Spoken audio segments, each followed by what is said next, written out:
Right, chalo. We were dealing with section 94, right? Supplementary proceedings చదువుకుంటున్నాం కదా మనం. అందులో భాగంగా మనం ఆల్రెడీ 1 చదువుతున్నాం. 2 కూడా చెప్పేసాను కదా నిన్న. అది it is with relation to attachment, arrest and attachment before judgement day. సూట్లోనూ ఒక జడ్జ్మెంట్ రాకముందే ఒక వ్యక్తిని సో కాల్ డిఫెండెంట్ ఎప్పుడు అరెస్ట్ చేయొచ్చు, ఎప్పుడు అతని ప్రాపర్టీ కస్టడీలోకి తీసుకోవచ్చు, అటాచ్ చేయొచ్చు అనే ప్రొవిజన్స్ మనం అందులో చదువుకున్నాం. So it is a part of supplementary proceeding. Like అన్ని కేసెస్ లో అవసరం పడకపోవచ్చు, అవసరం పడిన కేసెస్ లో అయితే మనం అవి యూజ్ చేసుకోవచ్చు, ఈ ప్రొవిజన్స్ అనమాట.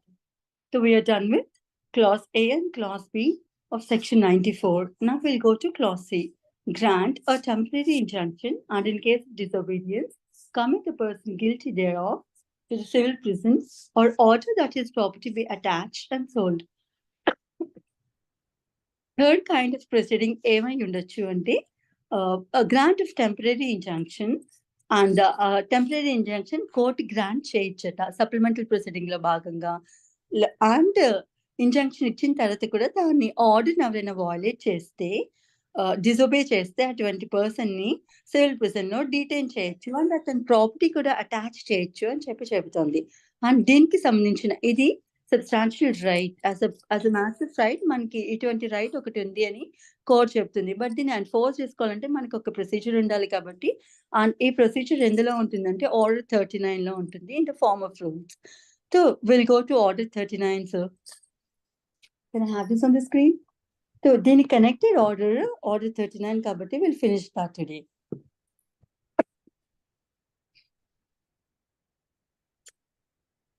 Chalo, before here just I'll give a brief introduction of this temporary injunctions. Injunction ante emiti manandariki telusu.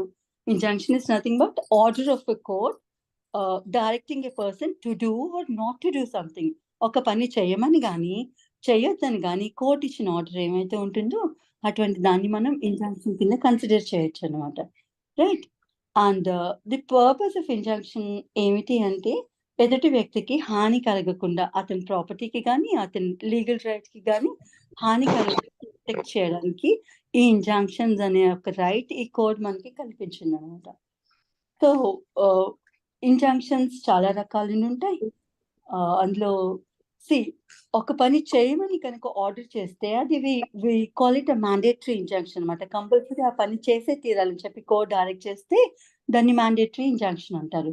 And ఒక ఇంజంక్షన్ పర్మనెంట్ ఫామ్ లో ఇస్తే అంటే forever it has to be obeyed and followed, అటువంటి nature తో ఉండిన injunction ఇస్తే దాన్ని మనం పర్మనెంట్ ఇంజంక్షన్ అంటాం. లేదు ఒక ఆర్డర్ ఇస్తుంది కోర్ట్, అది ఎంతవరకు రిటైన్ అవుతుందంటే ఇంకా ఫర్దర్ ఆర్డర్స్ ఇచ్చే వరకు, కోర్ట్ ఇంకొక ఫర్దర్ ఆర్డర్ ఇచ్చే వరకు అది కంటిన్యూ అవుతుంది, లేదంటే దాన్ని వెకేట్ చేసే వరకు అది కంటిన్యూ అవుతుంది. అటువంటివన్నిటిని మనం టెంపరరీ ఇంజంక్షన్ అని పిలుస్తాం అనమాట. దాన్ని we call it in other language, legal language లో దాన్ని మనం ఇంట్రిమ్ ఇంజంక్షన్ అని కూడా పిలుస్తాం. Interim injunction or interim relief. Interim అనే పదానికి అర్థం ఏమిటంటే ఒక ప్రొసీడింగ్ ఇనిషియేట్ చేసిన దగ్గర నుంచి ఆ ప్రొసీడింగ్ ఎండ్ అయ్యేదాకా ఆ మధ్య టర్మ్ ఏమైతే ఉంటుందో దాన్ని ఇంటరిమ్ అంటాం. సో ఈ టెంపరరీ ఇంజంక్షన్ అటువంటి పీరియడ్ కడుగుతాం కాబట్టి మనం దాన్ని ఇంటరిమ్ ఇంజంక్షన్ అని కానీ ఇంటరిమ్ రిలీఫ్ అని కానీ పిలుస్తాం. ప్లీజ్ మీరు మైక్స్ చెక్ చేసుకొని మ్యూట్ చేసుకోండి ప్లీజ్. రైట్. నథింగ్ ఎల్స్, అది డిస్ట్రాక్ట్ అయిపోతుంది, అంతకు మించి ఏం కాదు. So coming about temporary injunction చెప్పాను. దాన్ని ద పేరు title it self indicates that injunction will remain for a certain period. అది ఎంత పీరియడ్ వరకు రిటైన్ అవుతుందంటే కోర్ట్ మళ్ళీ ఒక స్పెసిఫిక్ పీరియడ్ వరకు వర్తిస్తుంది ఇంజంక్షన్ అంటే అంతవరకు వర్తిస్తుంది, లేదా కోర్ట్ మళ్ళీ ఫర్దర్ గా దానికి సంబంధించిన ఏదైనా ఆర్డర్ ఇష్యూ చేసేంత వరకు అది చెల్లుబాటులో ఉంటుంది అనమాట. Right. Why is this preferred అంటే జనరల్ గా we file for permanent injunction only. As a matter of right మనం పర్మనెంట్ ఇంజంక్షన్ కే ఫైల్ చేసుకుంటాం. అంటే పర్మనెంట్ ఇంజంక్షన్ డీల్ చేసే ప్రొవిజన్ ఏముంటుందంటే section 37 of specific relief act. అందులో చెప్తారు స్పెసిఫిక్ రిలీఫ్ యాక్ట్ లోని సెక్షన్ 37 ప్రొవైడ్ చేస్తుంది మనకి that we have 2 kinds of reliefs and one of it is being permanent injunction, the other being temporary injunction. Permanent injunction కోసం provisions అంతా specific relief act లోనే ఉంటాయి. And the temporary injunction related reliefs and సిపిసిలో ఉంటాయన్నమాట. Why is segregated so అంటే specific relief act first enact కాబడిందనమాట. So అందులోనూ permanent injunction కోసమే చెప్పుంటారు కానీ అందులో టెంపరరీ ఇంజంక్షన్ ప్రొవిజన్స్ ఏమి మెన్షన్ చేయరు. సో టెంపరరీ ఇంజంక్షన్ ప్రొవిజన్స్ అన్నిటిని డీటెయిల్‌గా సిపిసిలో ఆర్డర్ 39లో ఇంక్లూడ్ చేసి ఉంటారనమాట. సో దట్ అపార్ట్ మనం జనరల్‌గా ఏదైనా రైట్ వయోలేట్ అయినప్పుడు ఏదైనా మన ప్రాపర్టీకి సంబంధించి గానీ, పర్సనల్ రైట్‌కి గానీ ఆ రైట్‌ని ఎవరైనా వయోలేట్ చేస్తున్నారు అనుకున్నప్పుడు దాన్ని వయోలేట్ చేయకుండా మనం జనరల్‌గా కోర్ట్‌కెళ్ళి పర్మనెంట్‌గా పర్మనెంట్ ఫార్మ్ లైక్ ఇంకెప్పుడు వాళ్ళు మన జోలికి రాకూడదు. మన రైట్ వయోలేట్ చేయకూడదన్నట్టు మనం ఇంజంక్షన్ అడుగుతాం. కానీ అది డిసైడ్ అవ్వడానికి చాలా టైం పడుతుంది. మీన్‌వైల్ జరగాల్సిన నష్టమంతా జరగొచ్చు కాబట్టి, జరిగే ఛాన్సెస్ ఉంటాయి కాబట్టి we ask for temporary relief అనమాట. ఆ పర్టిక్యులర్ మ్యాటర్ ఆ సూట్ డిసైడ్ అయ్యే లోపు సూట్ డిసైడ్ అయిన దాకా మనకి స్టాటస్ కో ఇస్తూ అంటే పార్టీస్ ఏ పొజిషన్‌లో అయితే ఉంటున్నారో అదే పొజిషన్‌లో ఉంచమని అడుగుతూ మనం టెంపరరీ ఇంజంక్షన్ అడుగుదామనమాట. సో దాని మీద ఇంకా ఫర్దర్‌గా ఏ పార్టీ ఏ పార్టీ అయితే ఇన్‌ఫ్రింజ్ చేయడానికి రెడీ అవుతున్నారో అటువంటి పార్టీ ఫర్దర్‌గా ఇంకా ఏం యాక్షన్ తీసుకోకూడదు అన్నట్టు అనమాట. To prevent such person from taking any other action that affects the rights of the other party. So we ask temporary injunction. So ఇంతకన్నా ఇంకా టెంపరరీ ఇంజంక్షన్ కోసం ఏం డిస్క్రిప్షన్ అక్కర్లేదు అని అనుకుంటున్నాను. సో ఈ టెంపరరీ ఇంజంక్షన్ గ్రాంట్ చేయాలి అంటే ఏ సందర్భాల్లో గ్రాంట్ చేస్తుంది అనేది ఆర్డర్ 39 చెప్తుంది. రూల్స్ 1-5లో చెప్తుందనమాట. All procedure relating to this temporary injunctions will be contained in rules 1-5. But prior to that court అసలు టెంపరరీ ఇంజంక్షన్ గ్రాంట్ చేయడానికి మ్యాండేట్ ఏమైనా ఉందా? కన్సిడర్ చేయాల్సిన ప్రిన్సిపల్స్ ఏమైనా ఉన్నాయంటే yes we have 3 mandate principles. దాన్ని మనం ట్రిపుల్ పిల్లర్స్ అన్నట్టు పిలుస్తారనమాట. అది చట్టంలో ఏమి ఉండదు. సుప్రీం కోర్ట్ ఎనాక్ట్ చేసిందనమాట అవి. అదొక కేస్‌లో. ఈ కేస్ చాలా ఇంపార్టెంట్ ఇంజంక్షన్స్‌కి సంబంధించి. If you have judicial aspirants here please do take note of this. ఇది ప్రహ్లాద్ సింగ్ కేసు దల్పత్ కుమార్ వర్సెస్ ప్రహ్లాద్ సింగ్ అని ఆ కేసులో చెప్తారనమాట. ఇది 1992 కేసు సుప్రీం కోర్ట్‌ది. సైటేషన్ కావాలంటే ఇట్స్ 1992 SCC 719 ఇది సైటేషన్. ఆ కేసు వచ్చి దల్పత్ కుమార్ వర్సెస్ ప్రహ్లాద్ సింగ్ అనే కేసులోను సుప్రీం కోర్టు ఒక డాక్ట్రిన్ ప్రపోజ్ చేస్తుందనమాట. అంటే టెంపరరీ ఇంజంక్షన్ వచ్చినప్పుడు కోర్ట్స్ కంపల్సరీ డాక్ట్రిన్ ఫాలో అవ్వాల్సిందే. ట్రిపుల్ టెస్ట్ డాక్ట్రిన్ అని నేను ఒకటి సజెస్ట్ చేస్తున్నాను. ఇది ఫుల్‌ఫిల్ అయితేనే టెంపరరీ ఇంజంక్షన్ ఇవ్వమని కోర్ట్స్ అన్నిటికీ ఆర్డర్ ఇస్తుంది అనమాట. So this will be considered as a precedent. So ఇందులో ఏం చెప్తారు అంటే ఒక ట్రిపుల్ టెస్ట్ డాక్ట్రిన్ అని చెప్పి ఎనాక్ట్ చేస్తుంది సుప్రీం కోర్ట్. అది ఏం కాదు 3 కైండ్స్ ఆఫ్ రూల్స్ చెప్తుందనమాట. ఆ రూల్స్ అన్నిటిని 3 రూల్స్ సాటిస్ఫై అయితేనే ఏ కోర్ట్ అయినా సరే ఇంజంక్షన్ గ్రాంట్ చేయమని చెబుతుందనమాట. అది most particularly temporary injunction grant చేయాలంటే కంపల్సరీ ఈ 3 సాటిస్ఫై అయితేనే టెంపరరీ ఇంజంక్షన్ ఇవ్వండి అని చెప్పి కోర్ట్స్‌కి అది ఆర్డర్ ఇస్తుందనమాట సుప్రీం కోర్ట్. సో అవి ఏమిటి అంటే we all know that. But తెలియని వాళ్ళ కోసం చెప్తున్నాను. 1 prima facie case, 2 balance of convenience, 3 irreparable loss. So ఈ 3 కండిషన్స్ సాటిస్ఫై అయితేనే టెంపరరీ ఇంజంక్షన్ గ్రాంట్ చేయమని సుప్రీం కోర్ట్ డైరెక్షన్స్ ఇచ్చిందనమాట. So what is this prima facie case అంటే on the face of it suit file చేయగానే ఆ case facts of the case చూసి plus అక్కడ ఇచ్చిన మినిమం బేసిక్ ఎవిడెన్స్ ఏవైతే ఉన్నదో అది చూడగానే పర్టిక్యులర్ ప్రిసైడింగ్ ఆఫీసర్‌కి అర్థమవుతుంది. అయ్యో! ఈ పార్టీ మూలంగా ఇంజస్టిస్ జరుగుతుంది. జరిగే ఛాన్సెస్ ఉన్నాయని ఆ కొద్దిగా ఇనిషియల్ ఎవిడెన్స్ ఏవైతే ఉన్నదో వాళ్ళు చూపిస్తారు కదా! ఇట్లా వీళ్ళు సో అండ్ సో పర్సన్ నా రైట్ ఇన్‌ఫ్రింజ్ చేస్తున్నారని చెప్పడానికి ఏవో ఒక ఎవిడెన్స్ ఇస్తాం కదా! సో ఆ ఎవిడెన్స్ చూడగానే on the face of it facts and plus ఆ ఎవిడెన్స్ కన్సిడర్ చేయగానే కోర్ట్‌కి అర్థమవుతుందనమాట. Like yes there is some damage going to happen లేదంటే some damage will certainly happen అని చెప్పి కోర్ట్ నమ్మితే అప్పుడు కోర్ట్ ఇంజంక్షన్ అయితే ఇస్తుందంట. రెండోది balance of convenience. Balance of convenience is nothing but again saying the facts of the case. ఇద్దరు parties వాళ్ళు చెప్పుకోవాల్సింది చెప్పుకుంటారు కదా! So the court or the presiding officer ఎవరైతే ఉన్నారో the way the evidence and the way the facts of the case, like ఎవరి తరపున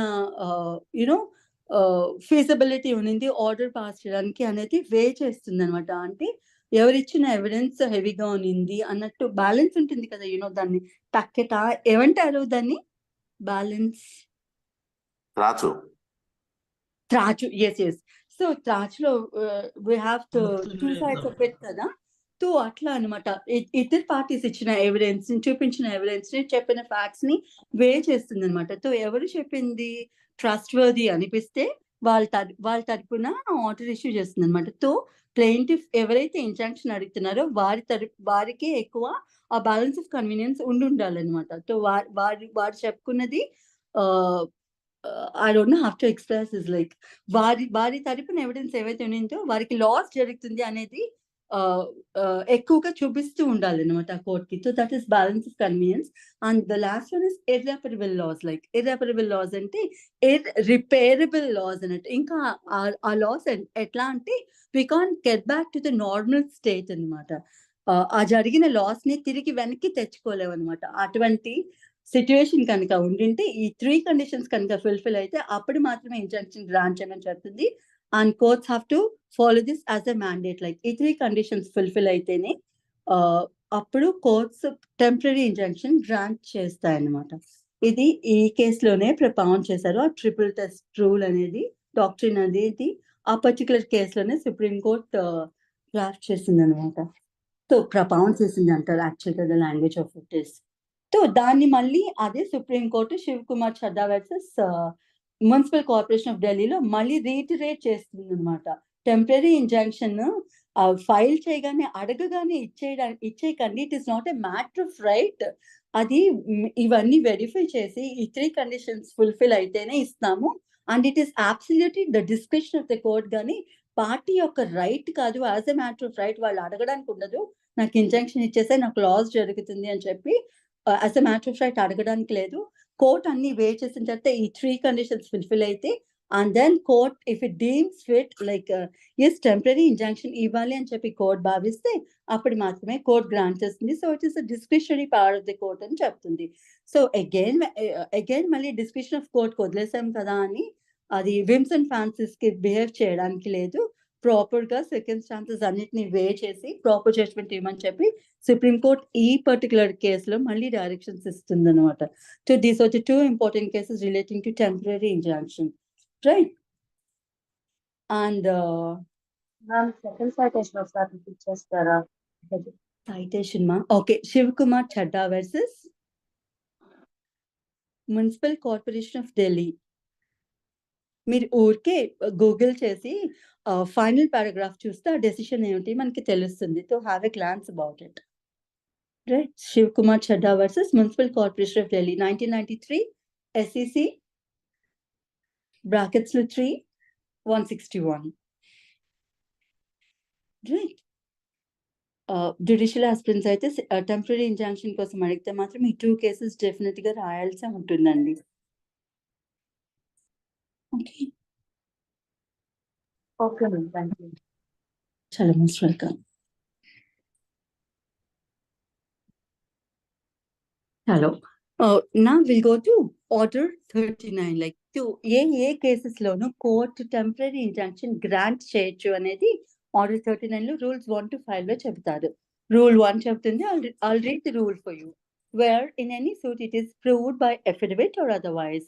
ఏ suit లో అయినా సరే ప్లెయింటిఫ్ affidavit ద్వారా కానీ ఇంక ఏ సోర్స్ ద్వారా కానీ ప్రూవ్ చేయగలిగితే ఏవని that any property in dispute in a suit is in danger of being wasted, damaged or alienated by any party to the suit or wrongfully sold in execution of a decree. ఏం చేస్తున్నారు, dispute లో ఉండిన property ఏమైతే ఉన్నిందో అది ఎంత danger లో ఉన్నిందంటే దాన్ని concern defendant waste చేస్తారని కానీ, డ్యామేజ్ చేస్తారని కానీ, లేకపోతే ఎలినేట్ చేసేస్తారని కానీ. ఎలినేట్ చేయడం అంటే ఓనర్షిప్ ఇంకెవరికైనా ఇచ్చేసేయడం అనమాట. ఎలినేట్ చేస్తారని కానీ కోర్టుని కనుక నమ్మిస్తే అప్పుడైతే టెంపరరీ ఇంజంక్షన్ అయితే కోర్ట్ గ్రాంట్ చేయొచ్చట. Or wrongfully sold in execution of decree. ఒక డిగ్రీని ఎగ్జిక్యూట్ చేస్తున్నప్పుడు కూడా రాంగ్ఫుల్ గా దాన్ని అమ్మేస్తున్నారని తెలిసినప్పుడు కూడా So the right person who is holding that property can approach the court and ask for temporary injunction anamata. So clause B lo చెప్తుంది that the defendant threatens or intends to remove or dispose of his property with a view to defrauding his creditors. ఏ వ్యక్తి మీద అయితే ఈ injunction suit file అయినందో we being defendant అతను ఏం చేస్తున్నారంటే అతని పేరు మీద ఉన్న ప్రాపర్టీ ఏమైతే ఉన్నిందో ఆ ప్రాపర్టీని తీసేస్తున్నారు, లేదంటే డిస్పోజ్ ఆఫ్ చేయడానికి ట్రై చేస్తున్నారు.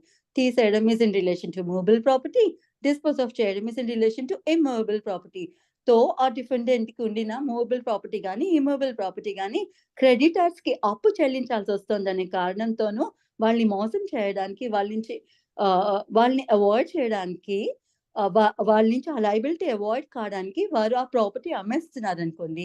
ఆ సందర్భంలో కూడా ప్లేంటిఫ్ కోర్టుకి వెళ్ళి ఇంజంక్షన్, టెంపరరీ ఇంజంక్షన్ అడగచ్చు అనమాట. రైట్. హెడర్ సి లో చెప్తున్నారు that the defendant threatens to dispossess the plaintiff or otherwise cause injury to the plaintiff in relation to the property in dispute in the suit. A property అయితే dispute లో ఉందో అటువంటి property నుంచి plaintiff ని డిస్పోసెస్ చేయడానికి try చేస్తారు. అంటే బయటికి గెంటేస్తున్నారు ప్లేంటిఫ్ ని, లేదా ఇంకెత్ర ఏదైనా ఇంజురీ కలగ చేయడానికి ట్రై చేస్తున్నారు ఆ ప్రాపర్టీకి సంబంధించి, లేదంటే ఆ ప్రాపర్టీకి సంబంధించిన ఏమైనా రైట్స్ ఉండుంటే ప్లేంటిఫ్ కి అటువంటి రైట్ కి సంబంధించి అది ఏమైనా ఇన్ఫ్లుయెన్స్ చేయడానికో లేకపోతే దానికి డ్యామేజ్ కలుగ చేయడానికో ట్రై చేస్తుంటే, లేదంటే డిఫెండెంట్ ని ఆ ప్రాపర్టీ నుంచి గెంటేయడానికో ప్లేంటిఫ్ ని డిఫెండెంట్ ఆ ప్రాపర్టీ నుంచి బయటికి నెట్టేయడానికి ట్రై చేస్తుంటే అటువంటి సందర్భంలో కూడా కోర్టుని అప్రోచ్ అయ్యి ఇంజంక్షన్ అడగొచ్చు అని చెప్తున్నారు. సో ఈ 3 సందర్భాల్లో కోర్టు టెంపరరీ ఇంజంక్షన్ గ్రాంట్ చేసేట. The court may by order grant a temporary injunction to restrain such act or make such a order for the purpose of staying or preventing the waste. Okay. ఇంకా దేనికోసం ఆ waste ని prevent చేయడానికో, ఆ damage ని prevent చేయడానికో, ఆ alienation ని ప్రివెంట్ చేయడానికో, సేల్ ని ప్రివెంట్ చేయడానికో, మూవబుల్ ప్రాపర్టీ అయితే దాన్ని రిమూవ్ చేసేస్తున్నారు కదా అట్లా రిమూవ్ చేయకుండా ఆపడానికో, లేకపోతే ఆ ప్లేంటిఫ్ ని బయటికి నెట్టేస్తున్నారు కదా అట్లా నెట్టకుండా అతని పొజిషన్ ని స్టేబుల్ చేసేందుకో కోర్టు టెంపరరీ ఇంజంక్షన్ గ్రాంట్ చేయొచ్చు అని చెప్తున్నారు. చూసారు చలో. అంటే ఎంతవరకు ఇటువంటి ఆర్డర్ ఇవ్వచ్చు అంటే మళ్ళీ రూల్ 1 లోనే చెబుతారు అనమాట. Or otherwise causing injury to the plaintiff in relation to the property in dispute of the suit as the court thinks fit until the disposal of the suit or until further orders. So ఈ temporary injunction duration ఎంతకాలం మనుగడలో ఉంటుంది temporary injunction అంటే court మళ్ళీ further గా ఇంకా దానికి సంబంధించి ఏదైనా ఆర్డర్ ఇచ్చేంత వరకు లేదా సూట్ డిస్పోజ్ ఆఫ్ అయినంత వరకు ఆ ఇంజంక్షన్ కంటిన్యూ అయితేనే ఉంటుంది అని చెబుతుంది rule 1. Okay. I think there are no doubts with regard to rule 1. I'll go to rule 2. Okay. Rule 2 లో చెప్తుంది injunction to restrain repetition or continuation of breach. ఇంకా ఇంజంక్షన్ పైన చెప్పిన circumstances లో కాకుండా ఇంకా దేని నిమిత్తం కూడా టెంపరరీ ఇంజంక్షన్ గ్రాంట్ చేయొచ్చు అంటే in any suit for restraining the defendant from committing a breach of contract or other injury of any kind, whether compensation is claimed in the suit or not, the plaintiff may at any time after the commencement of the suit and either before or after judgment apply to the court for temporary injunction to restrain the defendant from committing the breach of the contract or injury complained of. ఇక్కడ ఏం చెప్తున్నారంటే ఏదైనా ఒక contract లోకి enter అయిన parties ఎవరైతే ఉండినారో one of the parties trying to commit a breach of contract, ఆ contract లో ఏ టర్మ్స్ అయితే రాసుకున్నారో ఆ టర్మ్స్ కి అగైనెస్ట్ గా లేదంటే ఆ టర్మ్స్ ని వాలేట్ చేస్తున్నో బ్రీచ్ చేస్తున్నో ఉండినారనుకో వాళ్ళు, లేదంటే ఒకసారి బ్రీచ్ చేస్తే ఊరుకున్నారు ఇంకా కంటిన్యూస్ గా అదే పని చేస్తా ఉన్నారు, అంటే కంటిన్యూస్ గా terms of the contract breach చేస్తూనే ఉన్నారనుకోండి. సో అటువంటి తరుణంలో కూడా టెంపరరీ ఇంజంక్షన్ గ్రాంట్ చేయొచ్చు అని చెప్తోంది. ఇన్ ఎనీ సూట్ ఫర్ ఇంకా ఇందులో బేసిక్ గా సూట్ ఫస్ట్ దేనికి ఫైల్ చేస్తారట, in any suit for restraining the defendant from committing a breach of contract. Plaintiff suit దేనికి ఫైల్ చేస్తారంటే డిఫెండెంట్ ని కాంట్రాక్ట్ టర్మ్స్ ఏమైతే ఉండినాయో అవి బ్రీచ్ చేయొద్దు ఆపమని చెప్పి అడుగుతూ ఒక సూట్ ఫైల్ చేశారనమాట. లేదా any other kind of injury, ఇంకా ఏ ఇంజురీ కలగ చేయకుండా ఆపమని చెప్పి అక్కడ ఏం ఇంజురీ అంటే depending on the facts and circumstances of the case, like right. అది injury maybe to the property or to the personal right, personal legal right అనమాట. సో అటువంటి ఇంజురీ ఏదైనా కాజ్ చేస్తున్నారు అని ఉన్న తరుణంలో దాన్ని ప్రివెంట్ చేయడానికి ఆపమని చెప్పి, ఇంజూర్ చేయకుండా చూడమని చెప్పి కోర్టుని అప్రోచ్ అయితే సూట్ ఫైల్ చేసినప్పుడు అటువంటి సూట్లోను కాంపెన్సేషన్ అడిగినా అడగకపోయినా సరే, రైట్, అది బిఫోర్ జడ్జ్మెంట్ అయినా ఆఫ్టర్ జడ్జ్మెంట్ అయినా, అటువంటి సూట్లో జడ్జ్మెంట్ రాకముందే అయినా సరే, జడ్జ్మెంట్ వచ్చేసిన తర్వాత అయినా, ద సో కాల్డ్ ప్లెయింటిఫ్ ఎవరైతే ఉంటున్నారో వారి కోర్టుకి టెంపరరీ ఇంజంక్షన్ కోసం అప్లై చేసుకోవచ్చట. ఏమని అడుగుతూ, restraining the defendant. Restraining means stopping the defendant or preventing the defendant from committing the breach of contract or injury complained of. ఏ ఇంజురీ అయితే కంప్లైంట్ చేస్తున్నారో ఆ ఇంజూరీ చేయకుండా, లేదంటే ఆ బ్రీచ్ ఆఫ్ కాంట్రాక్ట్ చేయకుండా, రైట్. లేదు ఇంకా లాస్ట్ సెంటెన్స్ చెప్తారు, breach of contract or injury of the like kind. అంటే ఎగ్జాక్ట్ గా అందులో ఏం రాసుకున్నారు అలాగే కాకుండా సిమిలర్ కైండ్ ఆఫ్ ఇంజురీ ఇంకేదైనా సరే, లేకపోతే similar breach. I give an example for this. See film actors or actresses ఉన్నారనుకోండి, వాళ్ళు ఒక సర్టెన్ పీరియడ్ కి ఒక ప్రొడ్యూసర్ కి మూవీస్ చేస్తానని చెప్పి ఒప్పుకొని కాంట్రాక్ట్ లోకి ఎంటర్ అయ్యారనుకోండి. సో వాళ్ళు ఏం చేస్తారంటే, ఫర్ ఎగ్జాంపుల్ ఒక 2 years వాడి మూవీస్ ఒక పర్టికులర్ ప్రొడ్యూసర్ యొక్క మూవీస్ చేస్తానని ఒప్పుకున్నారు అనుకో. సో వాళ్ళు ఆ కాంట్రాక్ట్ కి భిన్నంగా ఏం చేస్తున్నారంటే ఆ ప్రొడ్యూసర్ కి యాక్ట్ చేయకుండా వేరొక ప్రొడ్యూసర్ కి యాక్ట్ చేస్తున్నారు అనుకో. It amounts to breach of contract కదా. లేదు, లైక్ కైండ్ ఆఫ్ బ్రీచ్ ఏమవుతుందంటే ఈ ప్రొడ్యూసర్ కి యాక్ట్ చేస్తూ వేరొక ప్రొడ్యూసర్ కి కూడా యాక్ట్ చేస్తా అంటారు. కానీ contract of terms of the contract ఏంటి, వీరొక్కరికే యాక్ట్ చేయాలని కదా. సో ఇటువంటి బ్రీచ్ ఒకసారి చేశారు, ఇంకా మళ్ళీ చేస్తా ఉన్నారు.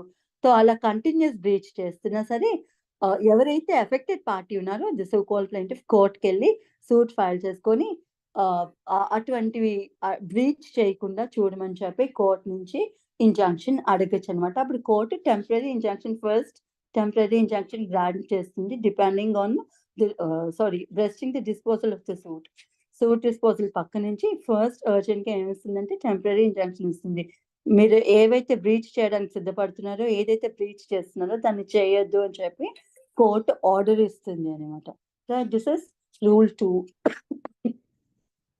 Right. The court may, by order, grant such injunction on such terms as to the duration of the injunction, keeping an account, giving security or otherwise. Again, the duration ఎంత కాలం అది ఉంటుంది అనేది కూడా కోర్టు ఇంజంక్షన్ గ్రాంట్ చేస్తున్నప్పుడే the period of duration of that injunction అంతా కూడా అది mention చేస్తుంది అనమాట. నెక్స్ట్ ఏ టర్మ్స్ మీద కూడా ఇంజంక్షన్ గ్రాంట్ చేస్తుందో ఆ టర్మ్స్ కూడా మెన్షన్ చేయొచ్చు అనమాట. అది basing on the security given to the court, right? This is about rule 2. And then rule 2A చెప్తుంది, consequence of disobedience or breach of injunction.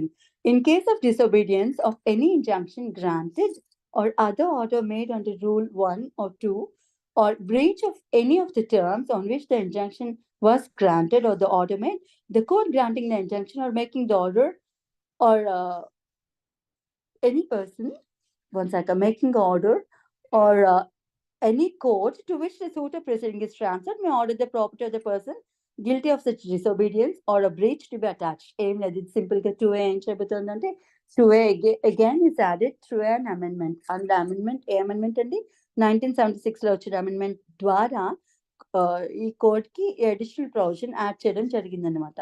And what this provision says, court ఇచ్చిన order, injunction order ఉంటుంది కదా, దాన్ని ఎవరైనా breach చేసినా, దాన్ని obey చేయకపోయినా court ఇచ్చిన ఆర్డర్ ని వారి యొక్క ప్రాపర్టీని జప్తు చేస్తుంది అని చెబుతుంది అనమాట. And moreover they can be sent to civil prison for a period not exceeding 3 months. 3 నెలలలోపు సివిల్ ప్రిజన్ కి 3 నెలలలోపు ఏ టర్మ్ కైనా సరే అతన్ని సివిల్ ప్రిజన్ లో డీటైన్ చేయొచ్చు అనమాట, రైట్.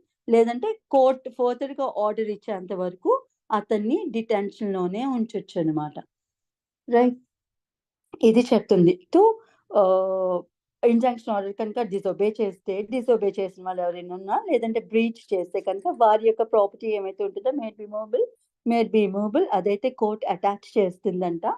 అండ్ ఆ పర్సన్ ని సివిల్ ప్రిజన్ కి కూడా పంపించవచ్చు. ఎంత పీరియడ్ వరకు డీటైన్ చేయొచ్చు అంటే 3 months వరకు, 3 months వరకు ఎంత పీరియడ్ అయినా సరే డిటైన్ చేయొచ్చు. It is up to the description of the court అనమాట. No attachment made under this rule shall remain in force for more than 1 year. So ఇట్లా అటాచ్ సో ఇంప్రిజన్మెంట్ పీరియడ్ ఎంత అంటే చెప్పున్నారు కదా, ఒక 3 months లోపు ఎంత పీరియడ్ అయినా సరే కోర్ట్ ఎంత ఆర్డర్ చేస్తే అంత పీరియడ్ వరకు వాడు సివిల్ ప్రిజన్ లో డిటైన్ చేయొచ్చు అనమాట, సో కాల్డ్ బ్రీచ్ చేసిన అతన్ని. నెక్స్ట్ ఇంకా అటాచ్ చేసిన ప్రాపర్టీ ఉంటుంది కదా, అటాచ్మెంట్ ఎంత కాలం వరకు అటాచ్మెంట్ లో ఉంటుందో ఆ ప్రాపర్టీ అట్లానే ఉంటే 1 year కి మించి ఉండడానికి లేదట. సో ఆ 1 year అటాచ్మెంట్ లో ఉంచుతుంది కోర్ట్ కన్సర్న్ బ్రీచ్ చేసిన వ్యక్తి యొక్క ప్రాపర్టీని. అండ్ అతను ఆ బ్రీచ్ మానుకుంటే వెల్ అండ్ గుడ్. స్టిల్ ఇంకా బ్రీచ్ కనుక అతను కంటిన్యూ చేస్తానే ఉన్నాడు అనుకోండి, ఆ డిసొబీడియన్స్ ఇంకా కంటిన్యూ అవుతూనే ఉన్నింది అనుకో, అప్పుడు ఏం చేస్తుందంటే అటాచ్ చేసిన ప్రాపర్టీ ఏవైతే ఉన్నిందో దాన్ని అమ్మేస్తుంది. అమ్మేసి ఆ ప్లెయింటిఫ్ కి ఎంత ఇంజూర్ జరుగుతుందో దాన్ని ఆ లాస్ అంతా భర్తీ చేయడానికి ఎంత అవుతుందో అంత కాంపెన్సేషన్ వారికి ఇచ్చేసి రెస్ట్ ఆఫ్ ద ప్రాపర్టీ అయితే ఈ కన్సర్న్ పర్సన్ కి ఇచ్చేస్తుంది అనమాట. రైట్, అదే చెప్తుంది ఇది. I'll read sub rule 2 of 2A. No attachment made under this rule shall remain in force for more than 1 year, and at the end of which time, if the disobedience or breach continues, the property attached may be sold, and out of the proceeds, the court may award such compensation as it thinks fit to the injured party. Injured party ఎవరైతే ఉండినారో ఇంకా disobedience 1 year దాటిన తర్వాత కూడా ఆ disobedience continue అవుతూనే ఉంటే, ఆ breach కానీ డిసోబీడియన్స్ కానీ ఇంకా అటాచ్ చేసిన ప్రాపర్టీ ఏవైతే ఉన్నిందో అది అమ్మేస్తుంది. అమ్మేసి దాని నుంచి వచ్చిన ప్రొసీడ్స్ ఏమైతే ఉన్నిందో దాంతోనూ ఎవరి రైట్ అయితే ఇన్ఫ్రింజ్ అయిందో, ఎవరికి లాస్ అయితే జరిగిందో, ఎంత లాస్ జరిగిందో అంత లాస్ వరకు వారికి కాంపెన్సేషన్ పే చేస్తుంది అనమాట. అండ్ ఇంకా మిగిలిన బ్యాలెన్స్ ఏదైనా ఉండుంటే ఎవరి ప్రాపర్టీ అయితే అమ్మేసిందో వాళ్ళకి తిరిగి ఇచ్చేస్తుంది. Please mute yourself.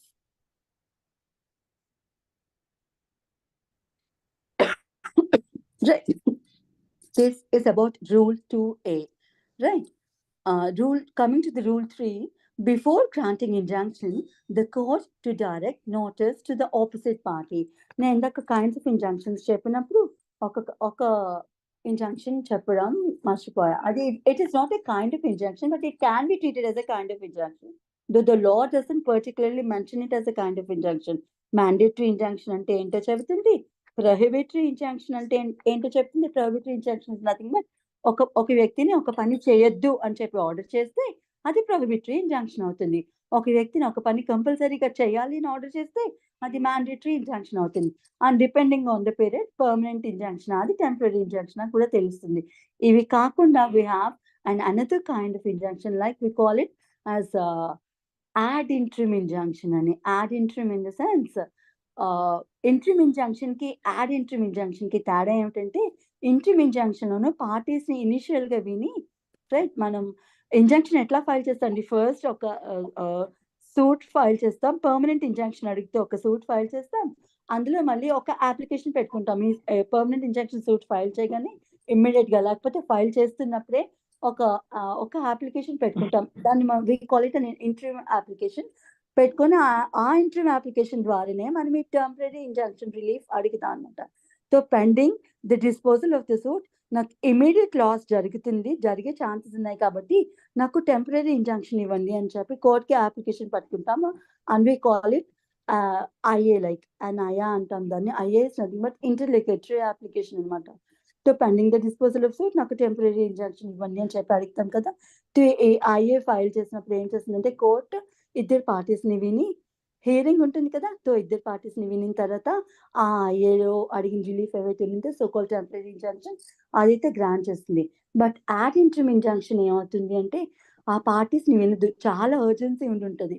On the spot of it ఆ ఇంజంక్షన్ గ్రాంట్ చేయకపోతే కన్సర్న్ ప్లెయింటిఫ్ ఎవరైతే ఉండినారో వారికి ఇమ్మీడియట్ డ్యామేజ్ జరిగే ఛాన్సెస్ ఉంటుంటాయి. ఫర్ ఎగ్జాంపుల్, గవర్నమెంట్ వచ్చి ఏదైనా ఒక బిల్డింగ్ డెమాలిష్ చేస్తుంది అనుకోండి, సో మీరు ఐఏ ఫైల్ చేసుకొని టెంపరరీ ఇంజంక్షన్ అడిగి దాని మీద హియరింగ్ అంతా అయ్యి డెసిషన్ వచ్చేసరికి జరగాల్సిన పని కాస్త జరిగిపోతుంది. సో అటువంటి సందర్భాలు ఏం చేస్తారంటే we ask for ad interim injunction, like అంటే ఇమ్మీడియట్ ఇంజంక్షన్ ఇవ్వమని అడుగుతాం అనమాట. అంటే ఎదుటి పార్టీకి నోటీస్ ఇవ్వక్కర్లేదు, ఎదుటి పార్టీని వినక్కర్లేదు, వినకముందును ఫస్ట్ ఆ ఇంజంక్షన్ ఆర్డర్ అయితే ఇచ్చేస్తుంది అనమాట కోర్ట్. లైక్ ఇచ్చిన తర్వాత మళ్ళీ దాని మీద హియరింగ్ జరిపిస్తుంది. ఫర్ ద టైమింగ్ ఆ ఇంట్రిమ్ ఇంజంక్షన్ అయితే గ్రాంట్ చేస్తుంది అనమాట. ఆ ప్రొవిజన్ కోసం డీల్ చేసేది ఈ రూల్ 3 ఇంట్రిమ్ ఇంజంక్షన్ కోసం డీల్ చేసేది. Before granting injunction, the court to direct notice to the opposite party.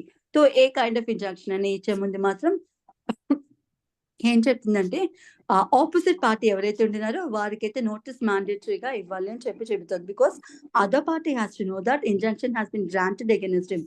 ఆ పని చేయమనో చేయొద్దనో వారికి కోర్టు ఆర్డర్ చేసిన సంగతి వారికి తెలియాలి కాబట్టి, అండ్ వారిని విని వారు ఏం చెప్పుకుంటున్నారో వారు వినాలి కాబట్టి the court has to follow the principle of natural justice called audi alteram partem కదా.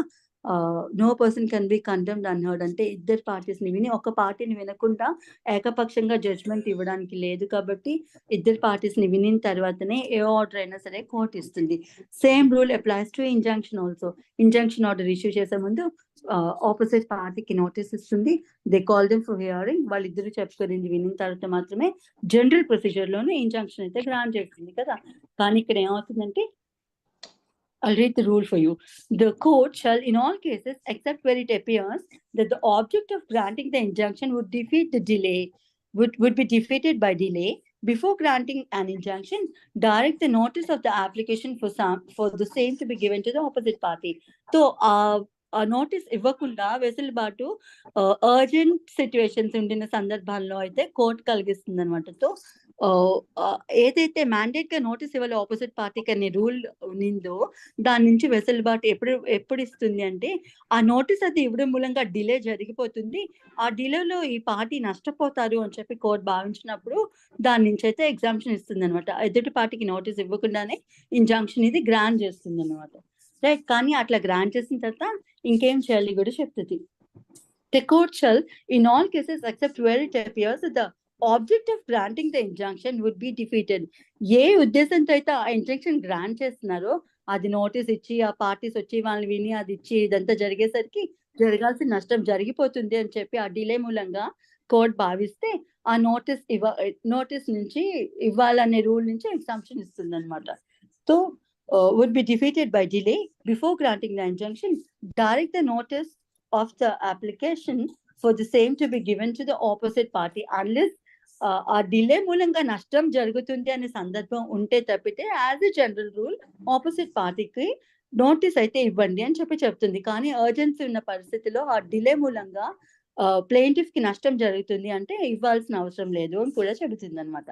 Provided that, మళ్ళీ ఎక్సెప్షనల్ గా ఏం చెప్తుందంటే, where it is proposed to grant an injunction without giving notice to the application of opposite party, the court should record the reason for its opinion that the object of granting injunction will be defeated by delay and require the applicant. చెప్పింది కదా, ఇప్పుడు notice ఇవ్వకుండానే injunction grant చేస్తుంది అనుకోండి, court ఆ reasons record చేయాలట. ఎందుకు notice ఇవ్వక్కర్లేదు అని కోర్టు భావించింది, ఏ డిలే మూలంగా తనకి ఆపోజిట్ పార్టీకి ఇంజస్టిస్ కలుగుతుంది అనేది ఏమైతే ఉన్నిందో అదైతే రికార్డ్ చేయాలన్నమాట. కోర్ట్ ఆ రీజన్ అయితే రికార్డ్ చేయాలని చెప్తుంది.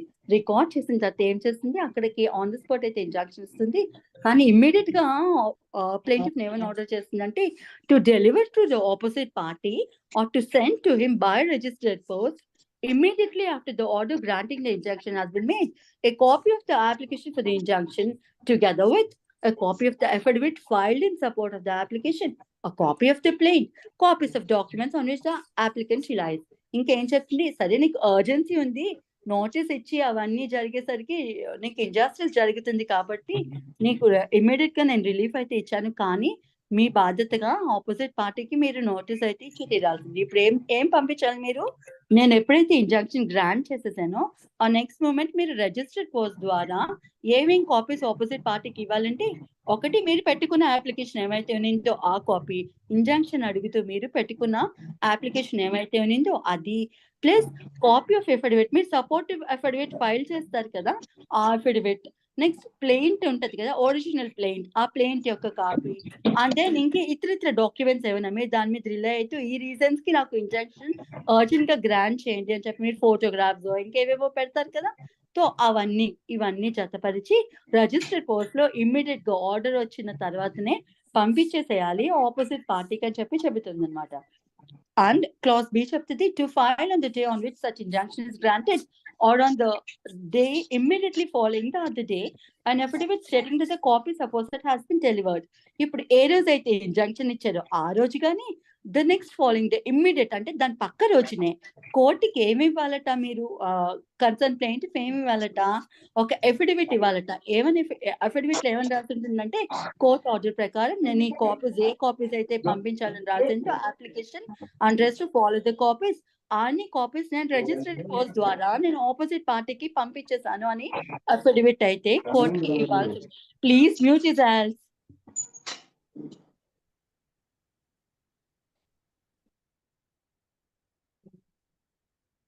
చంద్రశేఖర్ గారు మీరు కూడా ప్లీజ్. రైట్. సో ఇట్లా కాపీస్ అయితే నేను రిజిస్టర్డ్ పోస్ట్ ద్వారా ఆపోజిట్ పార్టీకి పంపించేశాను అనే అఫిడవిట్ అయితే అదే రోజు ఇంజంక్షన్ పాస్ అయిన తర్వాత అదే రోజు ఇవ్వాలట, లేదంటే ఇమ్మీడియట్లీ ద నెక్స్ట్ డేనే ఇవ్వాలట. రైట్, అదే చెబుతోంది ఇది. To deliver to the opposite party or to send to him by register post immediately after the order granting the injunction. Order వచ్చిన మరుక్షణం immediately after the order granting the injunction has been made, a copy of application ఒక copy of affidavit application తో పాటు supportive affidavit ఇస్తాం కదా, ఆ affidavit next plain copy ఒకటి, ఇంకేమైనా డాక్యుమెంట్స్ మీరు supportive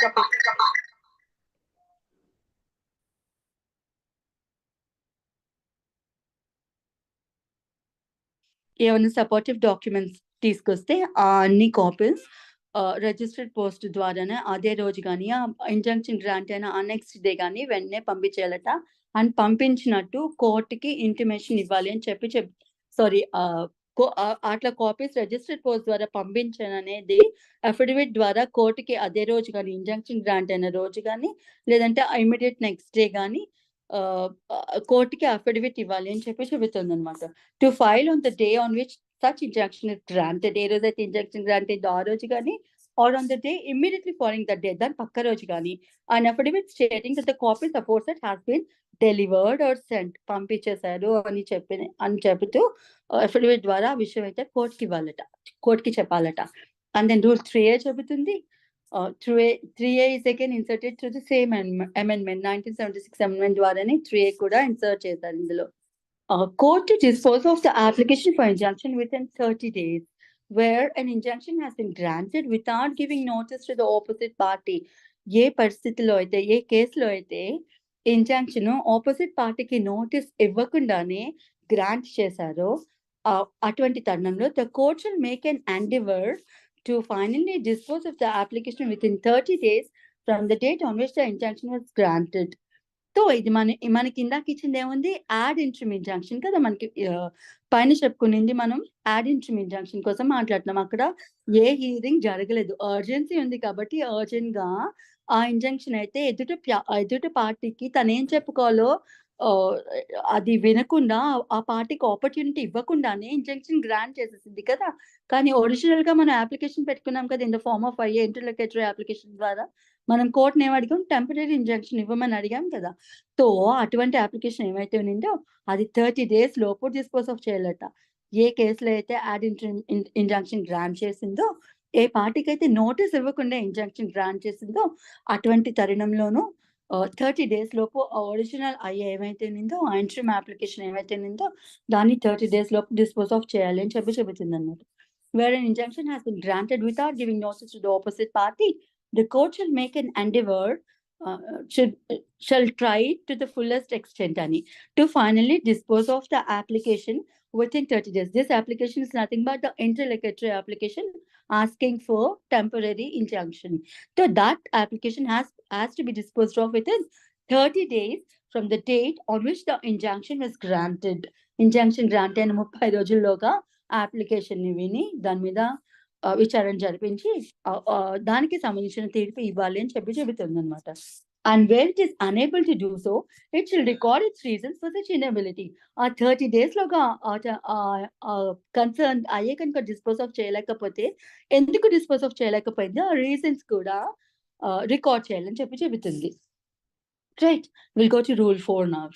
Order for injunction may be discharged, varied or set aside.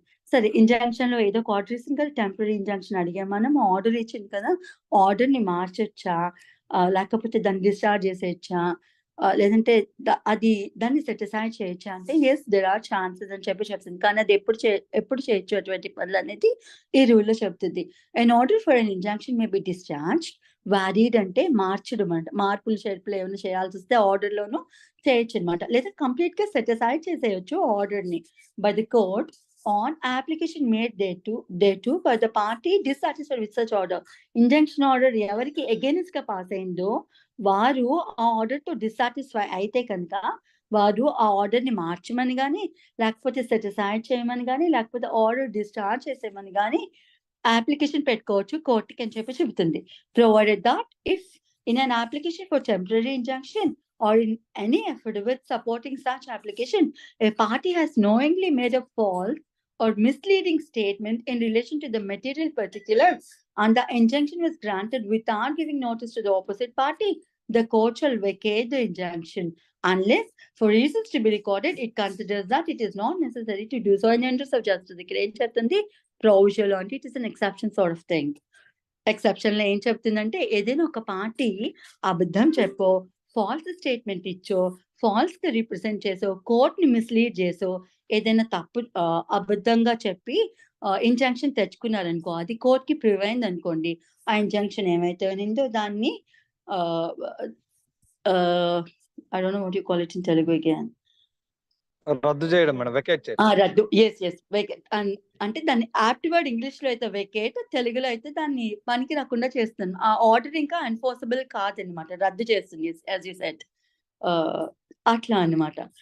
So ఇంకా ఫర్దర్‌గా ప్రొవిజన్ ఏం చెబుతుందంటే లేదు అది రద్దు చేయకుండా అటువంటి సందర్భంలో కూడా ఒకవేళ అది రద్దు చేయలేదనుకోండి, ఏంటి ఒక పార్టీ అబద్ధం చెప్పినా, కోర్ట్‌ని మిస్‌లీడ్ చేస్తూ ఏదైనా స్టేట్మెంట్ రాసినా, అఫిడవిట్‌లోను అయినా సరే పర్టిక్యులర్ టెంపరరీ ఇంజంక్షన్ ఆర్డర్ ఏమైతే ఉన్నిందో దాన్ని రద్దు చేయకుండా అట్లనే కంటిన్యూ చేస్తోందనుకోండి, సస్పెండ్ చేయకుండా ఉంచిందనుకో అటువంటి ఆర్డర్‌ని. ఎందుకు సస్పెండ్ చేయలేదు, అటువంటి ఆర్డర్‌ని అనేది రద్దు చేయలేదు అనే దానికి కూడా దానికి రీజన్స్ కోర్ట్ అయితే రికార్డ్ చేసే ఉంచాలట. రైట్? అండ్ దెన్ మళ్ళీ ఇంకొక ఎక్సెప్షన్ ఏం చెప్తుందంటే provided that where an order for injunction has been passed after giving party an opportunity of being heard, the order shall not be discharged, varied or set aside on the application of that party, except where such discharge, variation or setting aside has been necessitated by a change to the circumstances or unless the court is satisfied that the order has caused undue hardship to the party. ఏం చెబుతుందంటే ఒకసారి సరే ఇందాక notice ఇవ్వకుండా order అది pass చేసిన దానికోసం చదువుకున్నాం. ఇక్కడ నోటీస్ ఇచ్చి ఆ పార్టీని వినిన తర్వాత మాత్రమే ఇంజంక్షన్ గ్రాంట్ చేసిందనుకో, జనరల్‌గా అట్లాంటి ఇచ్చిన ఇంజంక్షన్ ఆర్డర్ ఏమైతే ఉన్నిందో టెంపరరీ ఇంజంక్షన్ ఆర్డర్ దాన్ని సాధారణంగా సహజంగా మార్చడానికి లేదు. ఎక్సెప్ట్ ఇన్ ఎక్సెప్షనల్ సర్కమ్‌స్టాన్సెస్ అని చెప్తుంది. ఆ ఎక్సెప్షనల్ సర్కమ్‌స్టాన్సెస్ ఏంటంటే ఏ సర్కమ్‌స్టాన్సెస్‌ని బేస్ చేసుకొని, ఏ సర్కమ్‌స్టాన్సెస్ మూలంగా ఈ ప్లెయింటిఫ్‌కి డ్యామేజో, ఇంజ్యూరో జరుగుతుందని భావించి అది ఇంజంక్షన్ గ్రాంట్ చేస్తుందో అటువంటి సర్కమ్‌స్టాన్సెసే ఇప్పుడు ప్రివైల్ అవ్వట్లేదనుకోండి. అప్పుడు ఆ ఇంజంక్షన్ అది రద్దు చేయొచ్చు. లేదంటే అందులో టర్మ్స్ ఏవైతే ఉండినాయో కండిషన్స్ గాని, ఆర్డర్ గాని ఏమైతే ఉన్నిందో అందులో కొంచెం మార్పులు, చేర్పులు చేయొచ్చు అని చెప్తుందనమాట. సో ఇక్కడ మెయిన్‌గా ఇష్యూ ఏమిటి అంటే కన్సిడర్ చేయాల్సిన పాయింట్ ఏమిటి అంటే ఇంజంక్షన్ ఇస్తున్నప్పుడు ఏవే సర్కమ్‌స్టాన్సెస్ అయితే ప్రివైల్ అవుతున్నాయో అలాంటి సర్కమ్‌స్టాన్సెస్ తర్వాత ప్రివైల్ అవ్వకపోతే ఇంజంక్షన్ ఆర్డర్ మార్చొచ్చు అని చెప్తుంది. Otherwise res judicata applies to temporary injunctions. ఆ కండిషన్స్ మారకుండా అట్లనే ప్రివైల్ అవుతూ ఉన్నంత కాలం టెంపరరీ ఇంజంక్షన్ మీద కూడా రెస్ జుడికేటా అప్లై అవుతుంది. కానీ రెస్ జుడికేటా ఎప్పుడు అప్లై కాదు అంటే ఆ సర్కమ్‌స్టాన్సెస్‌లో వేరియేషన్స్ ఉండినప్పుడు అప్పుడు టెంపరరీ ఇంజంక్షన్‌లో ఉండిన ఆర్డర్ ఏవైతే ఉన్నిందో దానికి సంబంధించిన మార్పులు, చేర్పులు ఏమైనా కోర్ట్ చేయొచ్చు అని చెబుతుందన్నమాట. Right? This is about the changes in the order of temporary injunction. ఎప్పుడు చేయొచ్చు, ఎప్పుడు చేయకూడదు అనేది రూల్ 4 చెప్తుందన్నమాట. So is this clear? Yes, madam. Okay. Now we'll go to rule 5. Injunction to corporation binding on its officers. ఏం చెప్తోందంటే corporations ఉంటాయి కదా, అటువంటి కార్పొరేషన్స్‌కి ఇచ్చిన ఇంజంక్షన్ ఆర్డర్ ఏవైతే ఉంటుందో కార్పొరేషన్స్‌కి అగైన్స్ట్‌గా ఇచ్చిన ఇంజంక్షన్ ఆర్డర్ ఏవైతే ఉంటుందో అటువంటివి ఆ కార్పొరేషన్‌లో వర్క్ చేసిన ఆఫీసర్స్ మీద కూడా వర్తిస్తాయి అని చెప్తుంది అనమాట. అంటే సో కాల్డ్ టెంపరరీ ఇంజంక్షన్ ఏమైతే ఉందో అది కార్పొరేషన్ మీద ఇచ్చింది కదా, నేను లయబుల్ కాదని ఆఫీసర్ ఏమైనా పర్సనల్ గా ప్రొసీడ్ అయ్యి ఆ పార్టీకి ఏమైనా ఇంజూర్ చేయడానికి ట్రై చేస్తారేమో, అట్లా కాదు. కార్పొరేషన్ కి ఇస్తే దాని అర్థం ఏమిటంటే ఆఫీసర్స్ మీద, ఆ కార్పొరేషన్ తరపు వర్క్ చేస్తున్న ఆఫీసర్స్ ఎవరైతే ఉన్నారో వారికి కూడా ఇంజంక్షన్ ఆర్డర్స్ వర్తిస్తాయి అని చెప్తున్నారు. So even they are the officers are not suppose to commit the breach or disobedience of such injunction order అన్నమాట. అంతే చెప్తోంది. Right, this is about temporary injunctions అండి. I think I could make this clear though with constraint Yes, to madam. Yes, madam. ఓకేనా? Okay, so ఇక్కడ main గా consider చేయాల్సిన ఇంకొక thing ఏముంటుందంటే rule 1 either party of the suit కి వర్తిస్తుందండి. So injunction ఏ పార్టీకైనా, ఇప్పుడు ప్లెయింటిఫ్ అయినా అడగొచ్చు ఇంజంక్షన్, డిఫెండెంట్ అయినా అడగొచ్చు. కానీ ఇక్కడ రూల్ 2 కంపల్సరీ డిఫెండెంట్ కి అగెనిస్ట్ గా మాత్రమే. డిఫెండెంట్ ఏమైనా బ్రీచ్ చేస్తున్నా, డిఫెండెంట్ ఏమైనా ఇంజూర్ చేస్తున్నా అతని చర్యలకి అగెనిస్ట్ గా ఇవ్వడం కోసం చెప్పేది రూల్ 2. రైట్, సో ఇంకా టెంపరరీ ఇంజంక్షన్స్ కోసం ఇంకేమైనా చెప్పుకోవచ్చా అంటే ఎగ్జాక్ట్లీ రిమెంబర్. ఎస్, ఈ టెంపరరీ ఇంజంక్షన్ థర్డ్ పార్టీకి అగెనిస్ట్ గా వర్తిస్తుందా అంటే మోస్ట్ ఆఫ్ ది సర్కమ్స్టాన్సెస్ లో థర్డ్ పార్టీకి టెంపరరీ ఇంజంక్షన్స్ వర్తించు. అంటే those who are not party to the injunction వాళ్ళకి అగెనిస్ట్ గా అయితే ఇంజంక్షన్ వర్తించదు. కానీ if any such third parties affected by such injunction, వాళ్ళు కోర్టుకు వచ్చి ఇది నా గ్రీవియన్స్ అని చెప్పుకుంటే ఆ ఇంజంక్షన్ ఆ థర్డ్ పార్టీ మీద కూడా వర్తిస్తుంది అని చెప్తారనమాట. అండ్ అంటే మోస్ట్లీ ఇంజంక్షన్ ఎవరికి అగెనిస్ట్ గా ఇవ్వచ్చు అంటే ఏ పార్టీ అయితే డ్యామేజ్ కాజ్ చేస్తుందో, ఇంజురీ కాజ్ చేస్తుందో డెఫినెట్ గా ఆ పార్టీకి అగెనిస్ట్ గానీ ఇస్తారు. కానీ those who are not party to a suit కి అగెనిస్ట్ గా ఇంజంక్షన్ ఇవ్వరు. సో థర్డ్ పార్టీస్ కి వర్తించింది. కానీ థర్డ్ పార్టీస్ కి ఎప్పుడు వర్తిస్తుంది అంటే even they are involved in the issue అనుకునేటప్పుడు, ఎయిదర్ యాజ్ అగ్రీవ్డ్ పార్టీ అయినా కావచ్చు, లేకపోతే సో కాల్డ్ ఇన్ఫ్రింజింగ్ పార్టీ ఎవరైతే ఉండినారో వారైనా కావచ్చు. సో అటువంటి సందర్భంలో మాత్రమే ఒక మూడవ వ్యక్తికి ఇంజంక్షన్ ఆర్డర్ ఏమైతే ఉందో అది వర్తిస్తుంది అని చెప్పింది. సో నేను చెప్పాను 3 ప్రిన్సిపల్స్ చెప్పాను. కంపల్సరీ టెంపరరీ ఇంజంక్షన్ గ్రాంట్ చేయాలంటే ఆ 3 ప్రిన్సిపల్స్ ఫుల్ఫిల్ అయితే మాత్రమే ఆ టెంపరరీ ఇంజంక్షన్ ఇస్తుంది, గ్రాంట్ చేస్తుంది కోర్ట్ అని చెప్పాను. And again granting a temporary injunction cannot be asked as a matter of right. It is only the description of the court. అది కూడా చూసుకున్నాం. ఇంకా ఆల్టర్నేటివ్ రెమెడీ ఉండినప్పుడు కూడా ఇంజంక్షన్ అడగొద్దు అని చట్టం చెబుతోంది అనమాట. For example we can go for an apple అనుకోండి. When you have remedy over there, again you can't ask for immediate temporary injunction అడగడానికి లేదు అని చెప్పి అది కూడా చట్టమే చెబుతుంది అనమాట. లేదు మీకు ఇతరత్ర ఏమైనా రెమెడీస్ ఉన్నాయనుకో అప్పుడు కూడా మీరు ఇంజంక్షన్ అడగడానికి లేదు అని చెబుతుంది అనమాట. Okay, and nothing else. నేను almost I have covered all the things అండి. ఇంకా దీనికి సంబంధించి ఏం లేదు. Yes, and then one of the thing is injunction కి స్టే కి తేడా ఉందా అంటే ఎస్, అబ్సల్యూట్లీ. ఏదో అంటారు కదా, కోటి యోజనాల తేడా ఏదో ఉంది అని, అంత తేడా ఉంటుంది అనమాట. స్టే కి ఇంజంక్షన్ కి తేడా ఏమిటంటే స్టే కూడా ప్రొసీడింగ్స్ ఆపమని, ఇంజంక్షన్ కూడా సర్టెన్ థింగ్ చేయొద్దని అట్లనే అటువంటి ఆర్డరే ఇంక్లూడ్ అయి ఉంటుంది కదా. సో బట్ రెండు ఒకటేనా అంటే నో, స్టే వేరే ఇంజంక్షన్ వేరే. Stay superior court lower court కి ఇచ్చే ఆర్డర్ ఏవైతే ఉంటుందో దాన్ని స్టే కింద కన్సిడర్ చేస్తారు అనమాట. సుపీరియర్ కోర్టు లోయర్ కోర్ట్ ని ఈ నా కోర్టులో పెండింగ్ ఉన్న ప్రొసీడింగ్స్ తేలేంత వరకు ఫర్దర్ గా మీ కోర్టులో ఉండిన ప్రొసీడింగ్స్ ఏమి కంటిన్యూ చేయొద్దు అని చెప్పి ఇచ్చిన ఆర్డర్ ఏమైతే ఉందో we call that as a stay. అది court, superior court lower court కి ఇస్తుంది. వెరస్ ఇంజంక్షన్ కోర్టు ఒక ప్రైవేట్ పర్సన్ కి ఇస్తుంది. రైట్, పార్టీ ఎవరైతే ఉండినారో ఆ పార్టీకి కోర్ట్ ఒక పర్సన్ కి ఇస్తే దాన్ని we call it an injunction. Right, and stay ఎప్పుడు ఎప్పుడు ఇంప్లిమెంటేషన్ లోకి వస్తుందంటే ఎప్పుడు ఆర్డర్ సుపీరియర్ కోర్ట్ ఆర్డర్ ఎప్పుడైతే లోయర్ కోర్ట్ కి రీచ్ అవుతుందో, కన్సర్న్ కోర్ట్ కి రీచ్ అవుతుందో అప్పుడు మాత్రమే స్టే ఆ నిమిషం నుంచి వ్యాలిడిటీలోకి వస్తుంది అనమాట. కానీ ఇంజంక్షన్ అట్లా కాదు. ఇంజంక్షన్ పాస్ అయిన నెక్స్ట్ సెకండ్ నుంచి, ఆర్డర్ కోర్ట్ అనౌన్స్ చేసిన నెక్స్ట్ సెకండ్ నుంచి ఇంజంక్షన్ అమలులోకి వస్తుందన్నమాట. స్టే అట్లా కాదు. స్టే ఆర్డర్ కంపల్సరీ ఏ కోర్టుకైతే సుప్రీం కోర్ట్ స్టే ఇచ్చిందో ఆర్డర్ ఆ కోర్ట్ నుంచి ఈ కోర్ట్‌కి రీచ్ అయిన తర్వాత ఆఫీషియల్‌గా రీచ్ అయిన తర్వాత మాత్రమే స్టే అమలులోకి వస్తుందన్నమాట. రైట్. ఇంకా we have to deal with this anti suit injunction అని. Anti suit injunction is nothing but multiple కోర్ట్స్‌కి కనుక ప్యారలల్ జ్యూరిస్డిక్షన్ ఉంది. ఆ కన్సర్న్ డిఫెండెంట్స్ ఎవరైతే ఉండినారో వారు ఒక కోర్ట్‌లోనే సూట్ ఫైల్ చేయాలి అని చెప్పి వాళ్ళు ఏమైనా అగ్రీ అయి ఉండుంటే అటువంటి తరుణంలోనూ ఈ యాంటీ సూట్ ఇంజంక్షన్ అనేది మనకి తటస్థపడుతుందన్నమాట. Anti suit injunction is nothing but వేరొక కోర్ట్‌లోని ఈ కోర్ట్‌లో ఆల్రెడీ ఇంజంక్షన్ ఫైల్ చేసి ఉండినారు కదా!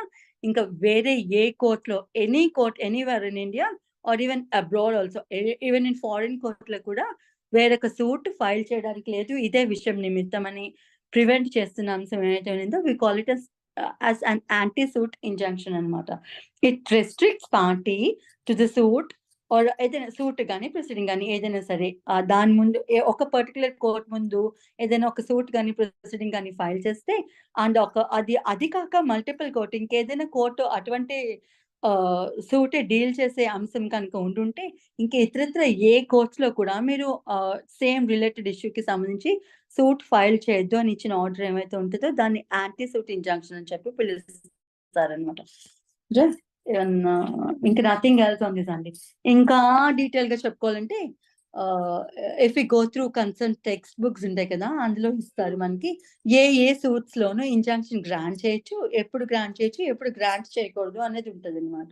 ఏ అంశాలకి సంబంధించి ఈ టెంపరరీ ఇంజంక్షన్ ఇవ్వచ్చు అంటే స్టాటస్ కో మెయింటైన్ చేయమని. అంటే ఏ పరిస్థితుల్లో అయితే ఆ ప్రొసీడింగ్ నడుస్తున్నప్పుడు ఆ ప్రాపర్టీ గాని, ఇది గాని ఏ స్టాటస్‌లో ఉండిందో అదే స్టాటస్ కంటిన్యూ చేయమని ఇంకా ఫర్దర్‌గా దాని మీద ఏం యాక్షన్స్ తీసుకోకూడదన్నట్టు స్టాటస్ కో మెయింటైన్ చేయమని ఇంజంక్షన్ అడగొచ్చు. ఏదైనా ఒక సేల్ గాని, ఏదైనా ఒక ట్రాన్స్‌ఫర్ ఆఫ్ ప్రాపర్టీకి సంబంధించి మనం ఇంజంక్షన్ అడగొచ్చు. లేదంటే ఏదైనా ఒక డెమాలిషన్ ఆఫ్ స్ట్రక్చర్ ఏదైనా ఒక స్ట్రక్చర్ డెమాలిష్ చేస్తున్నారు. అది ప్రైవేట్ పర్సన్ అయినా కావచ్చు, గవర్నమెంట్ అయినా కావచ్చు. ఎవరైనా సరే ఒక స్ట్రక్చర్ డెమాలిష్ చేస్తున్నారు అనుకుండినప్పుడు బిల్డింగ్ గాని, షాప్ గాని ఏదైనా కావచ్చు. ఏదైనా స్ట్రక్చర్ డెమాలిష్ చేస్తున్నారు అనుకున్నప్పుడు అప్పుడు కూడా టెంపరరీ ఇంజంక్షన్ అడగొచ్చు. లేదంటే ఏదైనా ఫర్దర్ కన్‌స్ట్రక్షన్ చేస్తున్నారంటే దాన్ని నిలపడానికి కూడా ఇంజంక్షన్ అడగొచ్చు.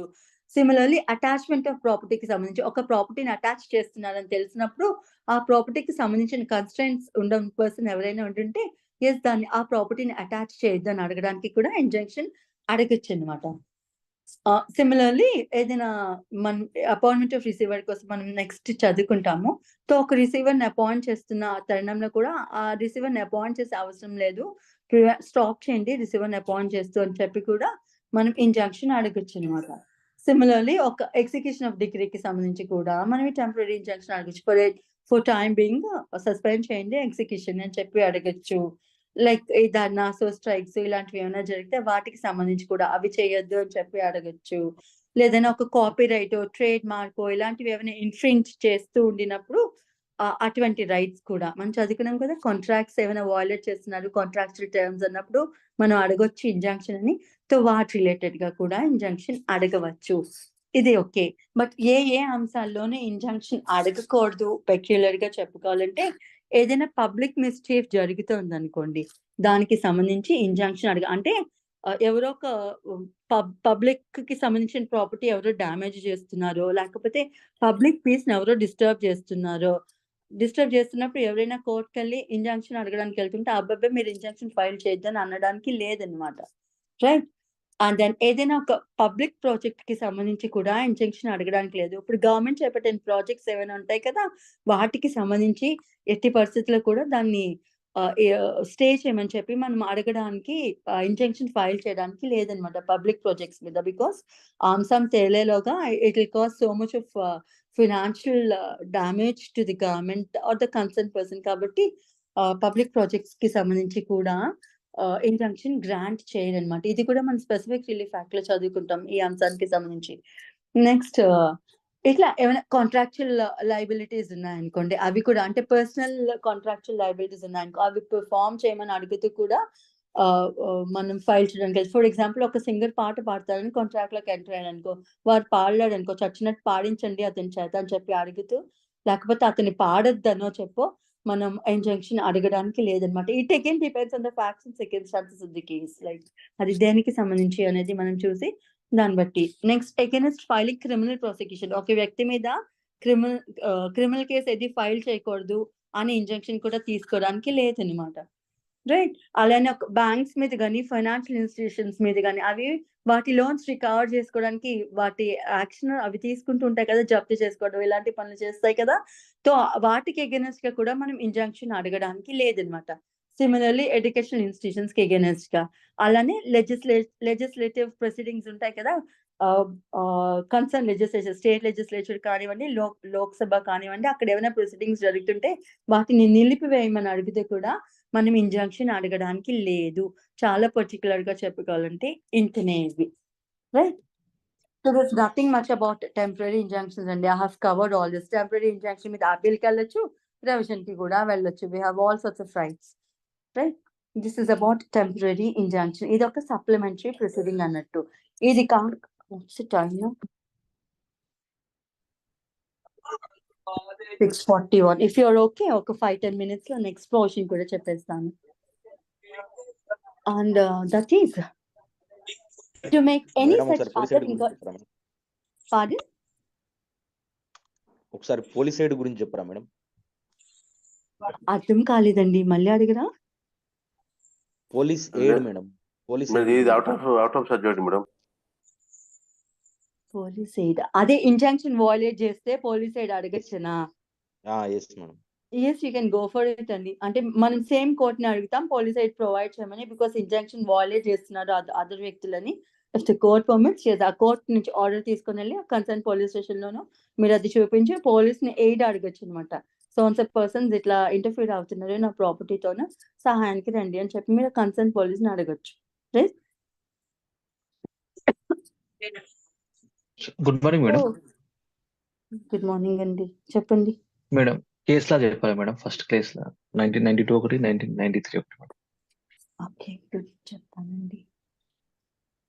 అది Dalpat Kumar DALPAT.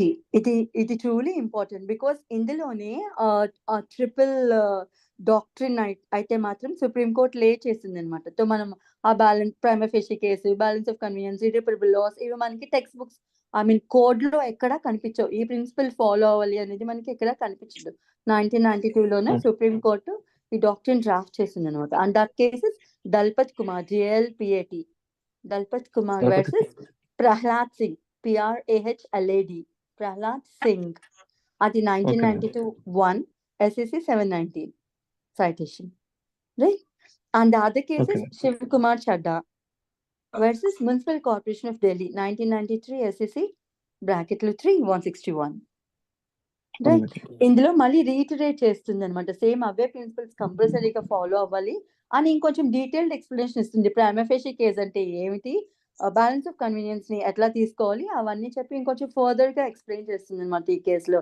And then me plaintiff కూడా as a matter of right నాకు ఇంజంక్షన్ నా రైట్ ఇవ్వండి అన్నట్టు అడగడానికి లేదు, అది కోర్టు డిస్కషన్ అని కూడా ఇదే కేసులో చెప్తుంది అనమాట.